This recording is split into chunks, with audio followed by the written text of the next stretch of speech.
Hey everyone, welcome to the Naughty Shaman podcast. I'm your host, Natalie Carlisle, and I can't wait to dive in to a world where the sacred meets the wild and keeps things totally real. In each episode, we are going to dive into what it truly means to live a radiant life that is unapologetically real. And if you're ready to get started, so am I.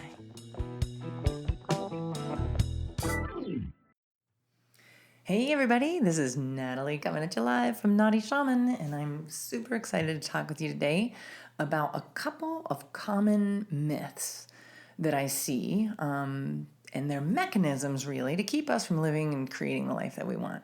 And they're brilliant. Like these mechanisms that we have are so brilliant because when we talk about them, they sound awesome. Like you could be on the Ellen Show or the Oprah Winfrey Soul Sunday and Super Soul Sunday, and you would sound like you've got it all right. You know, the deep analysis of why you're the way you are and all the reasoning behind it and the connections, and you would sound so spiritually awesome.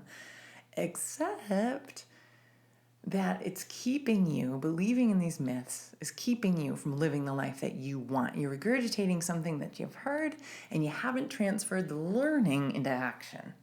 And that's where it takes root, is in the actions, in our changes. When we change the way that we move through the world, we change the way we do things, everything changes. But if we don't bring it into our lives, then all of it is for naught. You know, the shamans say that all of our work has to grow corn. This is what my teacher Alberto Villoldo said, and his teacher, everybody talks about this, that the spiritual work we do has to grow corn, meaning that it has to nourish us. It has to nourish our lives. It has to nourish our community. If it makes our lives better, keep doing it. If it doesn't make your life better, stop. Go do the thing that makes your life better. So here's my favorite myth. It's that the question why is the most amazing question to ask. And that is an absolute lie. Why is like a downward spiral into hell. You're going to run around in there asking why, chasing why, and there are 5,273 reasons why. And none of them matter except for the one. So the only reason that somebody kind of trained in these shamanic coaching techniques would go back, and the reason that we go back in time and ask the why is for one reason. It's to go get the diamond that's buried in the mine. You do want to make the connection. At the beginning of our journey, the question why can be helpful. It can be helpful in terms of understanding our origin, what created it, and then we have to stop asking why. I was talking to a woman the other day, and she was so fascinated with the question why. She could tell me every nuance of family dynamic, planetary alignment, solar eclipse, mala, chanting, chants that she's missed, and why her life wasn't working out the way she wanted it to. She had 5,722 reasons why, and they all sounded spiritually amazing. And if I wasn't a me, I would have stared at her wide-eyed and be like, wow, you are amazing. Listen to all that wisdom. Except it isn't wisdom, it's knowledge. It's different. The reason or the question why is often for folks that have already kind of been digging through the muck of the past. The question why is a bunny trail. It's a lost cause. We know the reasons why. You know, if you've been digging around on a spiritual journey for a while, you know your reasons why. You can tell them every way, backwards, forwards, upside down. You can talk about why. It's a less interesting question to me now. So here's the question to ask instead. Don't chase why. It takes you to the past and it can lead you down a bunny trail into the mine. And if you already have the diamond, if you already have the insight of why, you don't need to go back in the mine. Let the past go. Shed that skin, burn that up in a fire. The question to ask is, what do you want to create? What do you want to create?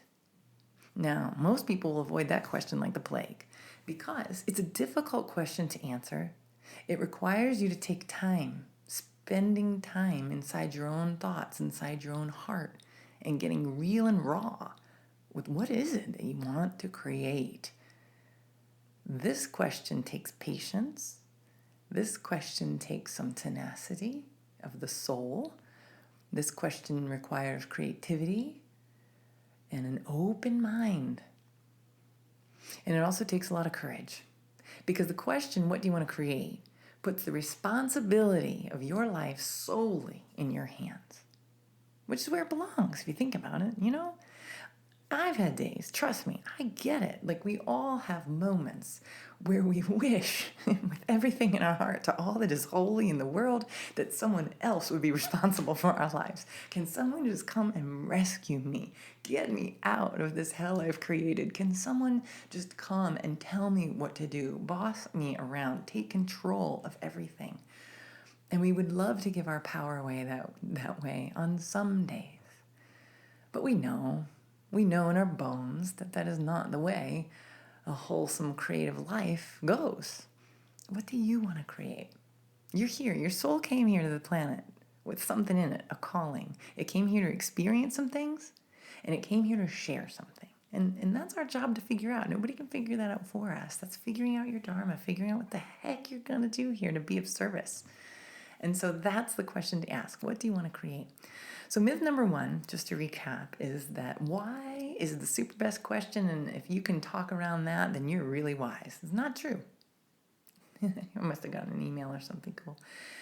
And so the second one that I hear a lot, and this one will block you dead in your tracks, and it's the myth of I don't know.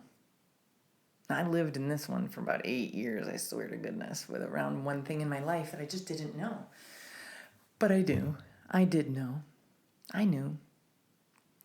I think that we are afraid of our knowing. I think we often actually do know the answer, and we don't like it. And I think that's what's hard, and that's why we talk ourselves into the I don't know, because it's just a little more comfortable. The discomfort of I don't know is socially acceptable. Everybody can talk about it, and you can flounder around in an I don't know conversation at Starbucks, and everyone will think you're awesome, and they'll want to help, and you'll feel so loved. And so I don't know is a great place to stay, even though it's uncomfortable. It's less uncomfortable than looking the truth in the face. That is for sure. When you're staring down the truth of your soul, it is sometimes wicked uncomfortable. And it is your salvation. When you know it, doesn't mean you have to tell everybody about it. Sweet Mary, sometimes the truth in your soul has to stay private for a little while. No action required. No phone call to your BFF. But to look in your soul and see the truth eye to eye is required if you're leading a courageous and creative life. And so, the I don't know, if you find yourself saying that a lot, I would invite you to take a deep breath. If you meditate, I would ask you to do that as often as possible. If you don't meditate, I would ask you to start. Get some quiet time. There's some knowing in your bones. Your bones know. Your bones have been around. The stuff that makes up your bones has been around since the stars exploded. Let's face it. If we've learned nothing from physics, we know this. You do know. So making that quiet time is important. And get on with it. You know, the past is in the past. We hang on to it for a lot of reasons. And none of those reasons matter. It's never too late to drop it like it's hot. You know what I'm saying? It isn't too late. You don't need permission to forgive yourself. You don't need permission to forgive that guy, that gal, that moment, that parent. You don't need permission to forgive that. You can really do it and then let go. The forgiveness and release stage of the medicine wheel is one of the most powerful, and it can be very difficult. It can be very difficult and happen in layers. And when you get to that place of just being able to let the past be in the past, honor it, and move on. Move the hell on. You know what I'm saying? You've got your life. You can look in the rearview mirror for all of it if you want. Or you can look out the windshield where the beautiful green pastures are and an endless winding road. I'd rather do that. I bet you would too. All right, lovies. Coming at you live here from the Naughty Shaman HQ, where we like to keep the sacred a little bit wild and totally real.